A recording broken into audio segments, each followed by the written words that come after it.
Today we are here for our second CPU activity, pre-topic talk. For that, first of all, I would like to call Gaurav Pagare. Hello everyone, regards and warm wishes. My name is Gaurav Pagare. Uh, Today my topic is future for cryptocurrency. As we have all witnessed the growth of the internet technology, virtual currencies like Bitcoins, Ethereum, etc. have captured a lot of market nowadays. Bitcoin and Ethereum are nothing but some of the popular cryptocurrencies out there.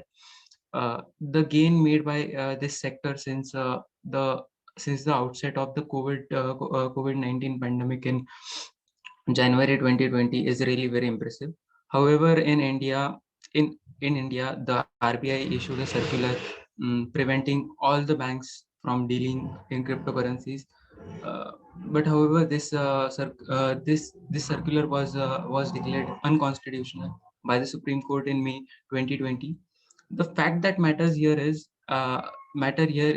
that as any other system, there exists an inherent risk. Considering the benefits of the cryptocurrencies, a better approach has to be tried to regulate them rather than ban or prevent from dealing with them.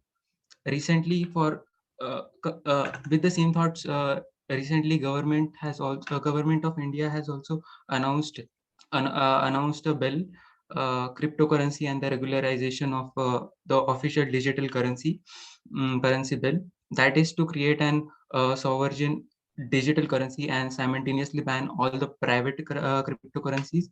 Although many countries have also set an example for the same, like Japan, where theft of 850,000 bitcoins have occurred.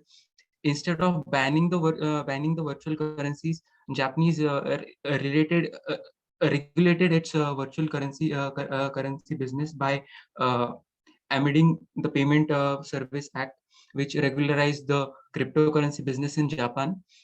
Uh,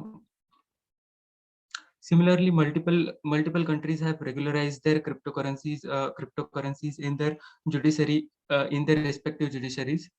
In India, crypto trading platforms have also witnessed a substantial jump in the volume. As per the recent report, WazirX, which is one of the India's biggest crypto exchange, which have registered an annual trade of over 43 billion dollars. Uh, in if properly regulated, the government can tax the revenue generated, which government can easily government can efficiently um, regulate. The government can tax the revenue being generated, which can be an win-win situation for both the government bodies as well as the investors. Mm. While there have been a genuine concern regarding the usage of the usage of the cryptocurrencies, regulation rather than prohibition could be the more viable option. And embracing cryptocurrency may have several ways for India to lead the way into the future. To conclude, I will only say that it's a time for us to shift from the mainstream payment system and become one of the most active participant in the upcoming digital revolution, wherein cryptocurrency is playing a significant role in fulfilling this notion. So yeah, that's all from my side. Thank you for your time. Thank you. Informative speech. Next, I would like to call Gayatri Rajopadhyay. Gayatri, over to you. Thank you, Pratiksha. Hello, everyone. Myself, Gayatri Rajopadhyay, and my topic is cryptocurrency. Basically, what is cryptocurrency? Why we use the cryptocurrency? What are the advantages and disadvantages of cryptocurrency and their future scope? Let's discuss about it.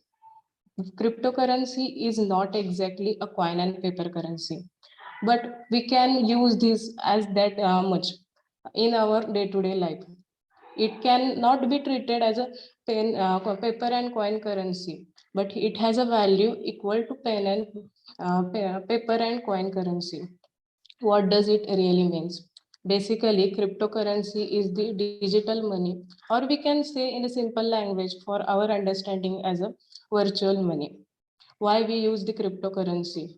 When we use transaction between the two parties in a traditional way, there is involvement of a third party called bank, which store money for us and make transactions.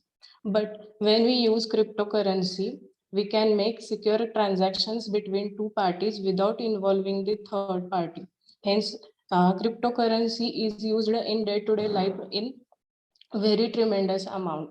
Exactly what does it means cryptocurrency is basically available around us. We can use it in whole world. It is quicker, faster and easily available. And one of the most important thing is it is convertible, means we can convert the cryptocurrency into coin and paper and vice versa. Hence we can use it in throughout the world. Also, in new startup companies, cryptocurrency is a good option. Means we can use and collect the funds through options like Bitcoin to attract our customers and collect more amount of fund in a virtual manner, and it is useful also. Also, there is one more advantage of cryptocurrency. That means cryptocurrency is taking a record, means there is no need to take a manual record of all the transactions done by us. There are some advantages come up with the disadvantages of the cryptocurrency. There is maybe chance to hack the whole process by hackers and done some unwanted transactions. This is why irs setted the guidelines, regulations and rules for all the process. They have given the regulations through which we can done the transactions.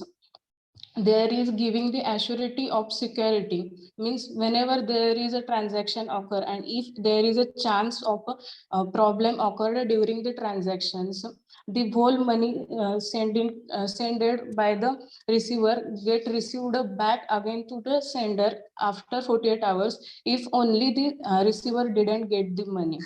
Also, it is used for the future scope for tax collection. How does it possible? It is possible when during the transaction occur in a traditional way, there are some ways through which we can done the further transactions without paying the tax.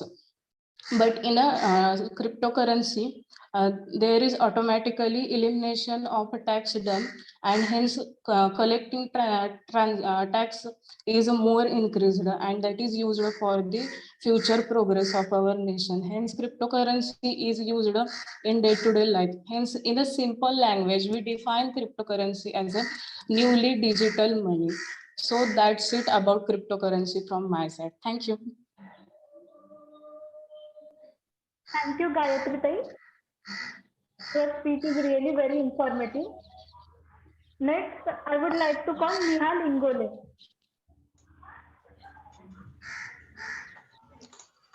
Yes, Hello everyone. Nihal, over to you. Thank you for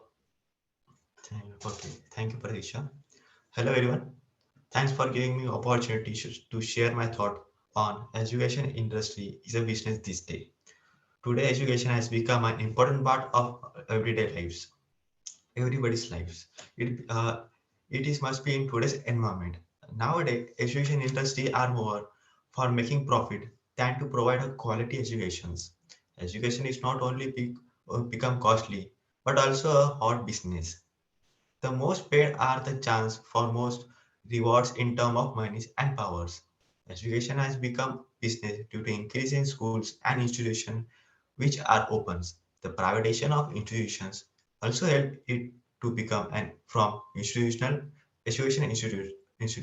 to a businesses. They are trying to take fees as much as possible and hire the teacher for a less as possible. The standard and quality of education decreases due to more institute and lack of quality teachers. The teachers only started concentrated on only those who are understanding things by themselves, not others and others are left in the fast moving and competitive worlds as the content to be taught has absolutely increased with time remaining same. That is the curriculum or syllabus for the individual classes as increases compared to the previous decades. And the student also think to gain a good marks, and that are not thinking for creating a new thing. Also in an engineering colleges. Still, I think education is the key to success. The only thing is need to leave behind the greed and follow the path towards success. The innovation should be promoted throughout and thinking should not be limited. That's all from my side. Thank you. You. Okay, thank you, Nihalda. Next, I would like to call Krishna Kavande. Okay. Hello everyone, my name is Krishna and today my topic is the world ready for cashless currency? Now, as we think about it, it is a good option to go with, but are we ready? Not so in my opinion. And I have a few points to support my opinion. Okay, so as we all know, not all countries are at the forefront of technology curve right now. They don't have the resources, they don't have the infrastructure, they don't have the capability right now. The entire world is going to go cashless, we need a robust, fallible security system which is highly proactive and responsive so that we can prevent global economic meltdown. We need complex security systems which are reliable. To set up the entire chain of activities to go cashless, we also need funding, right? And a huge investment is required. So we need the government to actively and extremely participate in this and should be interested. Okay. Intangible change is also expected. We know that this will be difficult for people to accept readily, right? Always changes comes with consequences, but I know that we can accept it easily. For example, we can go with the demonetization. When demonetization was announced in India, though it increased the online payments, it didn't necessarily halt the usage of cash. Okay. So we also need a governing body to resolve all these conflicts. We need someone to look after this. Technological assistance is also necessary and governance is mandatory. No tampering and proper governance of this entire process is very necessary. Also, we know that not everyone is having smart devices, right? So it is important that everyone should be technologically and financially literate to use cashless transfer globally. And the last thing to be taken care of is cybercrime. We all know cybercrime is increasing these days as we are getting online, right? It is one of the biggest problems that we are facing right.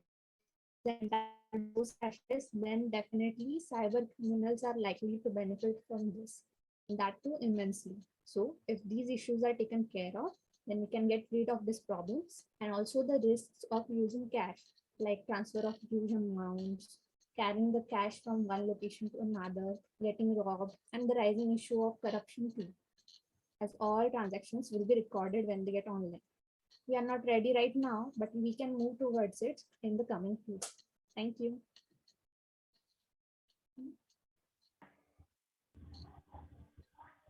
Thank you, Krishnate. You shed the light on the all issues related with this topic. Thank you.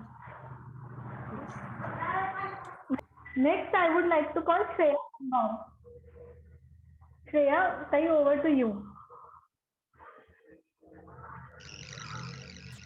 Yes, so hello everyone. My name is Shreya Kumbar and my topic is climate change. So climate change refers to long-term shifts in temperature and weather patterns. These shifts may be natural, but since it is, human activities have been the main driver of climate change, primarily due to the burning of fossil fuels like coal, oils and gas, which produces heat-trapping gases. As greenhouse gas emissions blanket the earth, they trap the sun's heat. This leads to global warming and climate change. Human activities are changing the natural greenhouse. So, over the last century, the burning of fossil fuels has increased the concentration of atmospheric carbon dioxide. So, and to a lesser extent, the clearing of land of agriculture and other human activities has increased the concentration of greenhouse gases. Other causes of climate changes are cutting down forests, using transportation, powering buildings, and consuming too much energy or electricity. Also, with the climate change on rise, the temperature of the sea increasing and ice melting, which is very bad. And if the temperature increases so much, the ice will melt, destroying habitats for wildlife. And it will also raise the sea levels, causing flooding the coastal cities. The recent news, which is in Sahara Desert gets snowfall, and this is the fifth time in the 42 years. This is also the effect of climate change. This climate change is very important problem that we need to pay more attention to and do more to reduce and limit the climate change. Some ways to bring more attention to these problems are to inform more and more people about it, show more of it in the news and media. We can help it ease this problem by reducing amount of pollution and decreasing use of fossil fuels. Using less electricity and more solar energy will be useful. Reduce your energy use and bills. Planting more trees help to protect and conserve the green spaces. So, in conclusion, we need to take part and try to stop global warming and other effects on climate change. If Earth's temperature continues to rise in future, Earth would become extinct due to high temperature. If everybody as one takes stand and try to end most of the climate changes that are occurring, this world would be a safer place to live on. So, thank you. Next, I would like to call Aditi Digare. Okay, so good evening everyone. I'm Aditi Digare and today I am going to be speaking to you about Make in India versus Make for India. So first, let's see what is Make in India means. Make in India means to encourage foreign investment that brings latest technology and infuses research and development within country. Our Honorable Prime Minister Narendra Modi launched Make in India program on 25th September 2014, which aimed at attracting foreign companies to set up factories in India and to invest in our country. This program imitated the successful export model of other South Asian countries like China, thus providing export-oriented growth. As we all know, labor and natural resources are available plenty in India. So this makes India India preferred manufacturing location. And manufacturing sector will not only boost the trading sector, but it will also increase the GDP of Indian economy. And the development of the rural sector due to creating industries in rural area. And we can also see from 2014, various startups have grown due to this initiative only. And as the more factories will build in our country, the huge population will get the job opportunities which will help to reduce the unemployment in our country. So now let's see what is Make for India project is. So Make for India is about production for consumption in India itself as opposed to being exported. This model focuses on the Atmanirbharta or self-reliance, which is Honorable Prime Minister has been stressing lately. In other words, it stands for manufacturing most of the goods that being consumed in our country and relying less on the imports from other countries. So at last, I want to say that we need to maintain a balance between Make in India and Make for India, but definitely Make in India will have upper hand because it is a very good initiative which will help in development of individual and our country. Thank you. I would like to call Shankar Wagmode. Hello everyone, I am Shankar. Today we are going to discuss on what lockdown taught us. We are all usual to hustle and bustle in our lives. Before the pandemic, many of us would run on autopilot and rest our lives. But now we have to rethink about the way in which we go. In spite of the movement is negative, lockdown has also implemented a sense of patience in us all. For many years, researchers are emphasizing the importance of gratitude toward the people that we have. Now we are realize the importance of gratitude even more, particularly for the things and people that we have. First time in a very long time, we appreciated and acknowledged to the member of the society who we otherwise don't think a lot. Doctors, medical practitioners, nurses, healthcare workers, scientists are working so hard to treat people and find a cure. Teachers are ensuring that students are learning and growing. Software engineers are providing help to the banks and financial institutes to carry out the critical functionalities virtually. Maid cleaners, janitors, and garbage collectors are preventing the spreading of the diseases. And actors are providing their talent, sharing their talents, and providing the comfort and distraction from the uncertainties that we are feeling. We are while adopting this new normal life, hope is the one thing that we are that keep us going. Uh, as we are surrounded by the news of crisis and hopeless statistics about the rising number of the patients, even though the statistics is also hopeless, then some news are there, some news also there which tracking the recovery rates also. We all know that government taking the strict measures to ensure that people are staying safe and indoors. People are also donating foods, clothes, and all the necessities that are required in such pandemic situations. Even though time is gloomy and critical, some good things are also going in our world. When a lockdown ends up and things going in a way in which they were, it is quite important to acknowledge the importance of the things to be taken in slow and present in a moment. Lockdown taught us things don't have to be done in a hurry. When we take time and learn more and explore something and become mindful, then life become even more likely, feel more happier. Taking a slowdown means it is not a sign of weak and inefficient. In fact, it is making us even stronger when we take slowdown time to time, and it fights with the mental and physical conditions and ultimately makes us lead our life better. Even though time is critical, we have some challenges and opportunities also. With your help, we will meet them and make our next year as a great year in our history. Thank you for listening me patiently. Thank you. Next, I would like to call Apurva Pawar. Apurva, over to you. Hello, my name is Apurva Pawar and I'll be speaking on topic pollution and human life.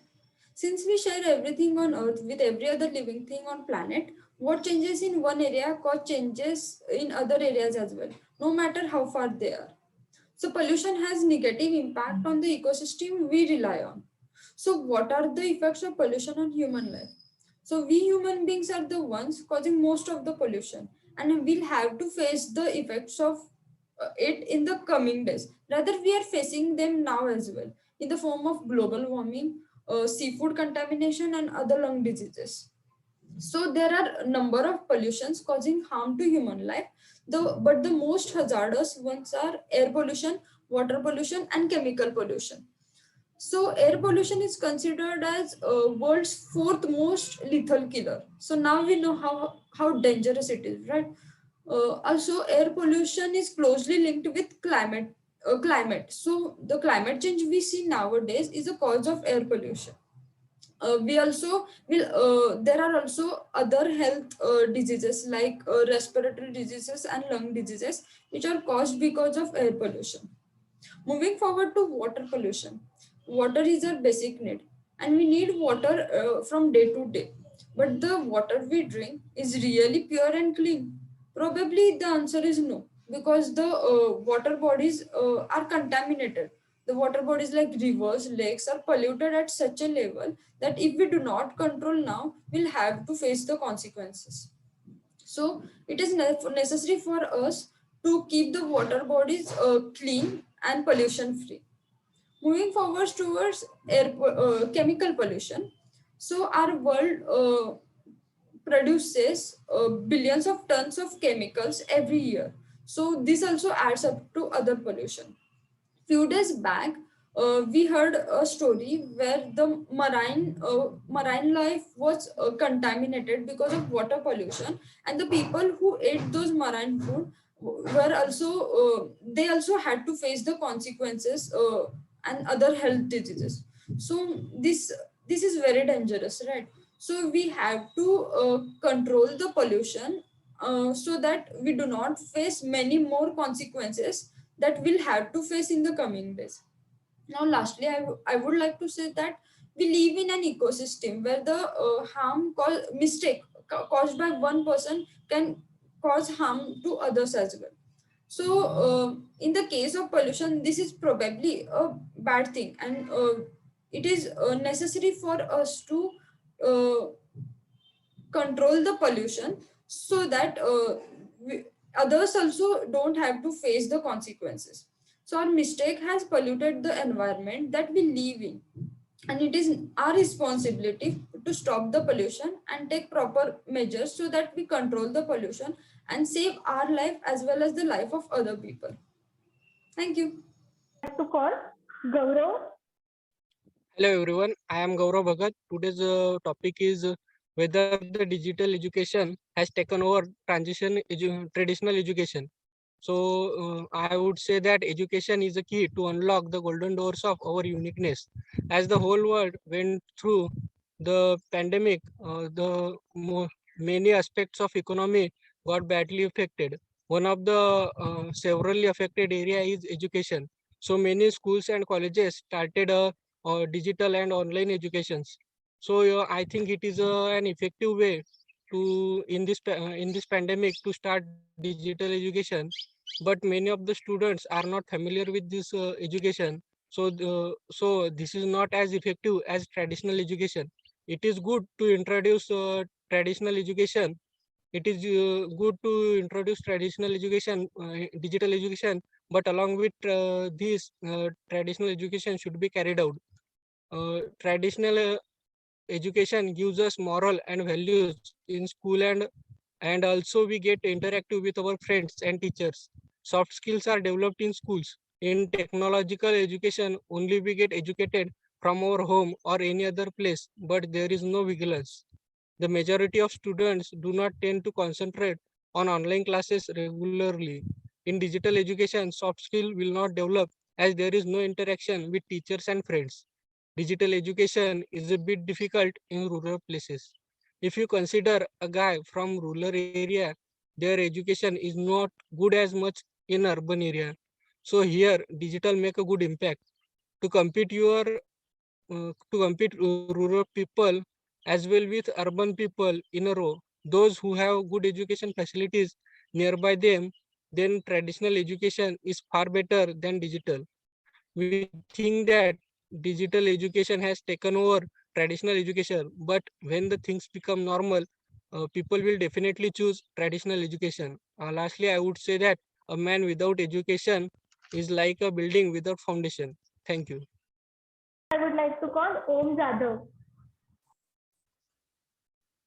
Hello everyone. Today we are going to discuss the impact of technology on jobs. With the advancement of technology, our work become much easier as compared to past days. When it comes to see your close ones who are staying far away from their home due to their studies or jobs, now it's just a matter of tap on screen as compared to when a letter used to take 2 to 3 weeks to reach in India from England. But again, we all have to agree that each and everything in this world has their own pros and cons. Now let us discuss some pros of impact of technology on jobs. Jobs which include huge amount of risk like mining, building skyscrapers can be replaced by various robots. With the advancement of technology, work from home is possible for pregnant women.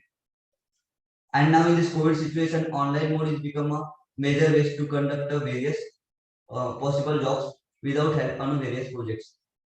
With the improvement of technology, the dream for digital India is coming into reality.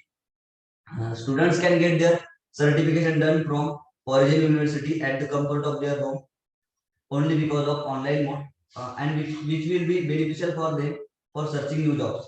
So now I will be discussing some disadvantages of impact of technology on jobs.